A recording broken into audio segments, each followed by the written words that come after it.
Yang dilihat orang itu bukan mayat biasa, guys. Tubuh mayat itu terbelah jadi dua, bagian atas dan bawah. Mirip seperti manekin yang sedang dipisahkan antara badan dan pinggang ke bawah. Bahkan wajahnya juga disayat membentuk senyum yang menyeramkan, mirip seperti tokoh Joker dalam film Batman. Halo guys, balik lagi sama aku Erwin Kesyuan. Kalian pernah nggak sih kepikiran gimana sih rasanya punya mimpi yang setinggi langit, tapi malah berakhir tragis? Kali ini aku mau bahas kisah seorang wanita yang datang ke Hollywood dengan penuh harapan, tapi sayangnya harapan itu hancur dengan cara paling mengerikan yang nggak bisa kalian bayangin. Pembunuhan Black Dahlia atau Elizabeth Short ini bikin geger dunia dan sampai sekarang belum ada jawabannya. Jadi apa kalian siap buat masuk ke salah satu misteri paling kelam di sejarah Amerika? Yuk kita bahas semua detailnya dari awal sampai teori-teori gilanya. Gimana ceritanya? Yuk sini aku ceritain. Namanya Elizabeth Short, lahir di tahun 1924. Elizabeth ini punya kisah hidup yang penuh liku-liku. Seperti kebanyakan gadis muda di Amerika waktu itu, dia itu pengen banget jadi artis. Pas banget kan waktu itu Hollywood lagi booming banget. Jadi tahun 1940-an, dia itu berangkat ke sana dengan harapan bisa jadi bintang besar. Tapi Hollywood tuh bukan kota yang ramah buat semua orang, guys. Gak semua yang datang ke sana bisa sukses. Banyak yang malah jatuh ke dalam kehidupan keras, dan sayangnya Elizabeth termasuk salah satunya. Kehidupannya serba sulit, dan kadang dia tuh harus nebeng di rumah temen, kadang harus kerja serabutan buat makan.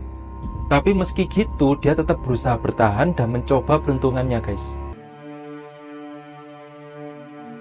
Kasus mengerikan ini berawal pada tanggal 15 Januari 1947. Waktu itu ada seorang warga setempat dan anaknya sedang berjalan-jalan di Leimert Park di Los Angeles. Waktu itu ia tuh melihat sesosok wanita yang dikira itu sebuah manekin tergeletak di sisi luar jalan. Waktu ngedeket, yang dilihatnya itu gak sesuai perkiraan, guys. Dia melihat sesuatu di rumput yang ternyata itu tubuh seorang wanita. Yang dilihat orang itu bukan mayat biasa, guys. Tubuh mayat itu terbelah jadi dua, bagian atas dan bawah. Mirip seperti manekin yang sedang dipisahkan antara badan dan pinggang ke bawah. Tubuh Elizabeth nggak cuma ditemukan terpotong jadi dua aja, tapi dengan bekas luka sayatan di berbagai bagian tubuh yang terlihat rapi banget. Bahkan wajahnya juga disayat membentuk senyum yang menyeramkan, mirip seperti tokoh Joker dalam film Batman. Yang jelas ini bukan pembunuhan biasa, guys. Dan dari sinilah nama Black Dahlia muncul. Media Amerika waktu itu langsung heboh meliput kasus ini. Bahkan mereka kasih Elizabeth julukan Black Dahlia karena katanya dia sering pakai baju hitam dan juga meletakkan bunga dahlia di kepalanya sebagai aksesoris. Gak hanya itu aja, guys, penamaan ini juga berhubungan sama film kriminal berjudul Blue Dahlia yang dirilis setahun sebelum kematiannya. Saat itu semua orang di Amerika tahu siapa itu Black Dahlia. Pembunuhan ini jadi headline di mana-mana dan bikin orang-orang tambah penasaran. Tapi di sisi lain, keluarga Elizabeth makin tersiksa karena pemberitaan yang terus-terusan nyebarin teori liar, guys.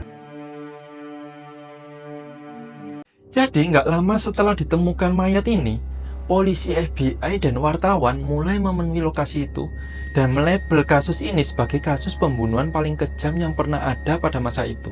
Gak ada noda sama sekali dalam tubuh si Elizabeth yang pucat itu, hingga ada dugaan kalau Elizabeth telah dimutilasi di tempat lain dan tubuhnya telah dicuci bersih. Jadi orang yang ngelakuin ini kayaknya udah paham betul gimana cara ngelakuin pembunuhan tanpa ninggalin jejak, guys. Hasil otopsi menunjukkan adanya tindak kekerasan. Jadi ada bekas ikatan tali terdapat pada pergelangan tangan dan kaki. Banyak itu ada memar juga ditemukan pada bagian kepala si Elizabeth yang mengindikasikan adanya benturan benda tumpul sebelum ia meninggal. Mutilasi itu juga diduga dilakukan setelah Elizabeth tuh nggak bernyawa dan dilakukan sekitar 10 jam sebelum mayatnya ditemukan, guys. Elizabeth ditemukan dalam keadaan tanpa busana, meski gitu nggak ada jejak sperma dalam organ intimnya. Hal ini menepis dugaan kalau pembunuhnya itu telah memperkosa Short sebelumnya. Pihak penyelidik mengatakan kalau pemotongan tubuh ini dilakukan dengan sangat rapi sesuai dengan anatomi manusia. Ini membuat polisi menaruh kecurigaan kalau pelaku mungkin saja memiliki latar belakang pendidikan medis atau kedokteran. Beberapa waktu kemudian, sebuah surat diterima oleh kantor polisi setempat. Surat ini nggak ditulis dengan tangan, tapi dengan menggunakan huruf-huruf yang disusun dari potongan koran, yang waktu itu disebut dengan istilah surat kaleng. Di dalam amplop itu terdapat banyak benda pribadi Elizabeth.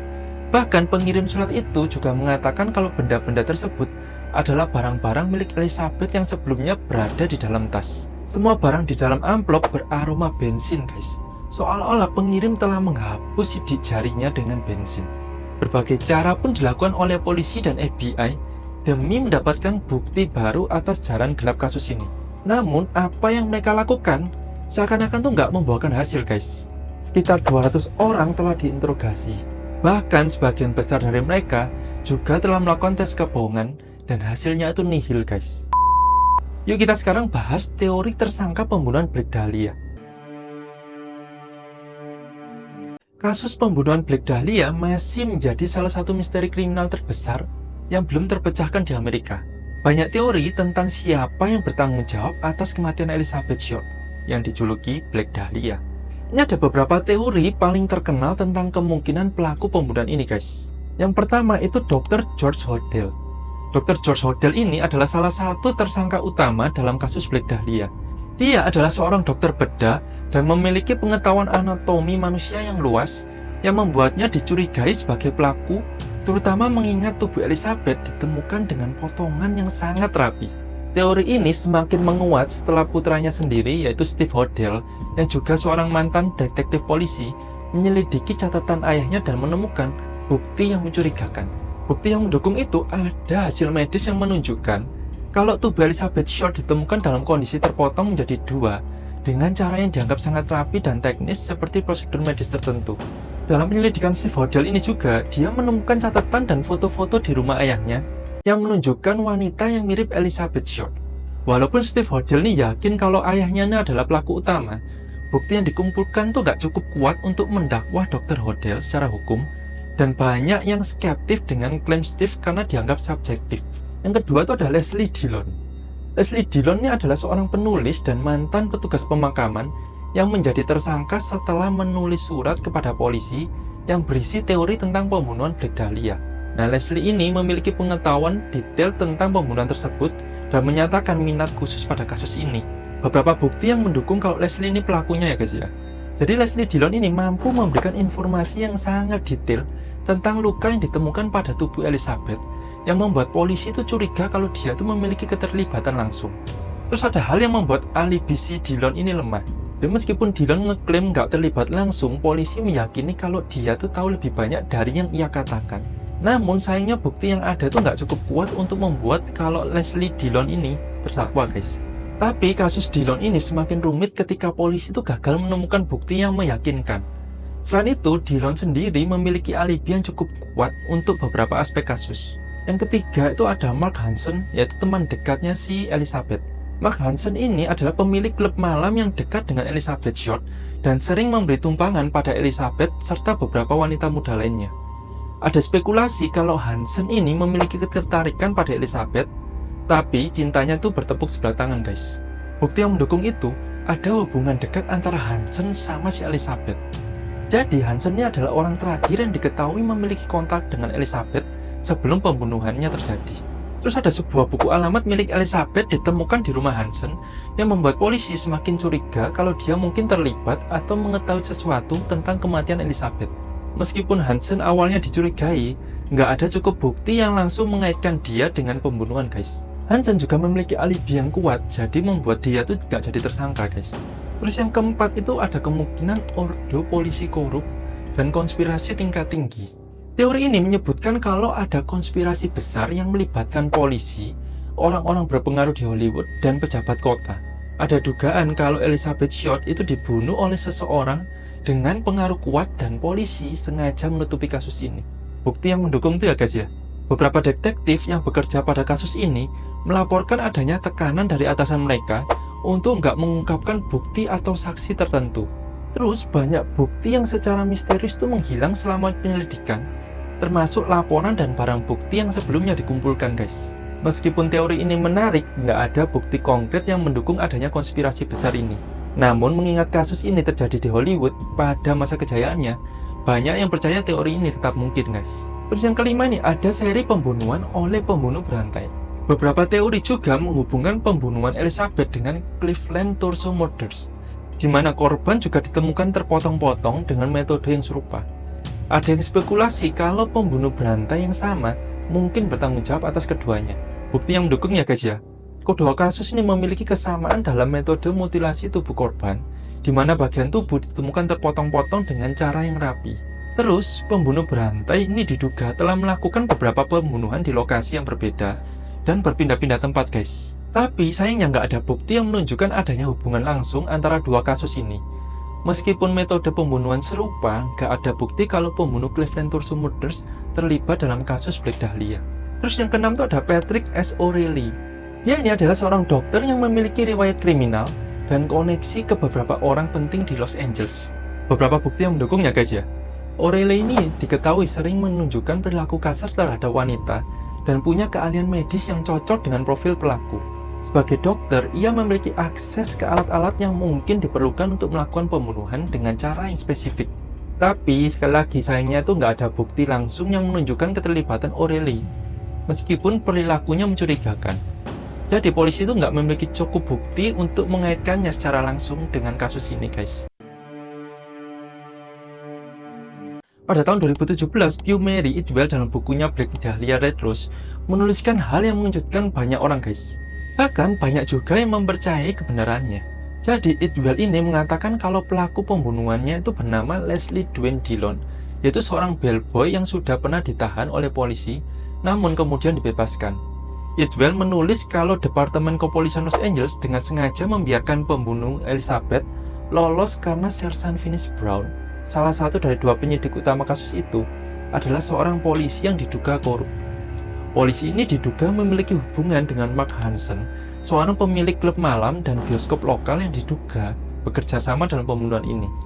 Teori ini didapatkan oleh Idwell dari Buzz Williams, seorang pensiunan kepolisian Long Beach. Ia mengatakan kepada Idwell kalau ayahnya yang bernama Richard F. Williams pernah bergabung dalam tim yang bertugas untuk menyelidiki kasus ini. Bahkan, ia menyebut tim kepolisian ini sebagai LAPD's Gangster Squad. Gak hanya itu, Buzz mengatakan kalau para petugas ini memiliki hubungan dengan tersangka Leslie Dillon. Dalam kesaksiannya, Buzz mengatakan kalau ia pernah mendengar sang ayah membahas kasus ini dengan temannya yaitu Con Keller yang juga seorang LAPD's Gangster Squad. Ayah Buzz mengatakan kalau ia yakin Dillon merencanakan pembunuhan dengan dua orang lain, yaitu Mark Hansen dan satu orang misterius bernama Jeff Connors. Namun untuk membuktikan ini semua, hal ini nggak mungkin dapat dilakukan guys, karena kepolisian Los Angeles gak akan pernah mungkin membuka file pembunuhan ini. Meskipun gitu guys, Idwell yakin kalau Elizabeth dibunuh di Astor Motel, tempat di mana Dillon dilaporkan tinggal. Bersama dengan itu, Henry dan Clara Hoffman, pemilik motel, melaporkan penemuan salah satu kabin mereka berlumuran darah dan kotoran pada tanggal 15 Januari 1947. Saat itu, seorang saksi mengatakan melihat seorang wanita berambut gelap mirip dengan Elizabeth dan seorang pria yang mirip dengan Mark Hansen. Kasus ini tertutup karena Mark Hansen memiliki hubungan dengan para polisi. Jadi gimana menurut kalian? Apa kasus ini memang karya seorang dokter bedah misterius atau mungkin ada konspirasi yang jauh lebih besar di balik pembunuhan ini? Menurutku bagian paling seram dari kasus ini ya kenyataan kalau mimpi seseorang bisa berubah jadi tragedi dengan cara paling yang nggak terduga guys. Kalau kalian punya teori sendiri langsung aja komen di bawah ya guys. Aku penasaran banget pengen tahu pendapat kalian soal kasus ini. Dan seperti biasa, kalau suka sama video ini jangan lupa buat klik like, subscribe, dan nyalain lonceng biar nggak ketinggalan konten misteri lainnya. Sampai jumpa di video berikutnya guys. Bye bye.